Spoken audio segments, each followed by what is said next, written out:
வெயிலுக்கு சில்லுன்னு ஒரு ஃப்ரூட் கஸ்டர்ட் செய்யலாமா? வாங்க எப்படி செய்யலாம்னு சொல்லி பார்க்கலாம் வாங்க. 1/2 லிட்டர் திக்கான பால் எடுத்துருக்கிறேன். அதை ஒரு 10 நிமிஷம் நல்லா கொதிக்க விடலாம். கஸ்டர்ட் பவுடர் 2 ஸ்பூன் எடுத்துருக்கிறேன். இதில் ஒரு 3 ஸ்பூன் பால் ஊற்றி மிக்ஸ் பண்ணி எடுத்துக்கலாம். பால் ஆட் பண்ணிக்கலாம். 3 ஸ்பூன் பால் ஊற்றி நல்லா இதை மிக்ஸ் பண்ணி எடுத்துக்கலாம்.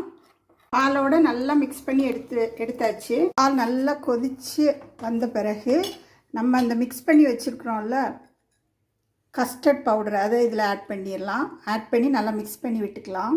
திக்கானோடனே 6 ஸ்பூன் சர்க்கரை இதில் ஆட் பண்ணி நல்லா மிக்ஸ் பண்ணி விட்டுக்கலாம். இந்த அளவு நல்லா திக்கான உடனே ஸ்டவ் ஆஃப் பண்ணிவிட்டு சூடு ஆறின பிறகு ஃப்ரிட்ஜில் ஒரு நார்மல் இதில் ஒரு 2 ஹவர்ஸ் வச்சு எடுத்துக்கலாம்.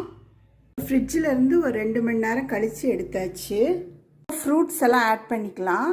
மாதுளை, வாழைப்பழம், ஆப்பிள், கிரேப்ஸ், ஆரஞ்சு, என்ன நட்ஸ் இருக்கோ அதை சின்ன சின்னதாக கட் பண்ணி இதோட ஆட் பண்ணிக்கலாம். இப்போ இதை ஃபுல்லாக மிக்ஸ் பண்ணி எடுத்துக்கலாம். எல்லாத்தையும் மிக்ஸ் பண்ணி எடுத்துக்கலாம். சுவையான ஃப்ரூட் கஸ்டர்ட் ரெடி ஆயிடுச்சு. செஞ்சு பார்த்துட்டு எப்படி இருக்குன்னு சொல்லுங்கள்.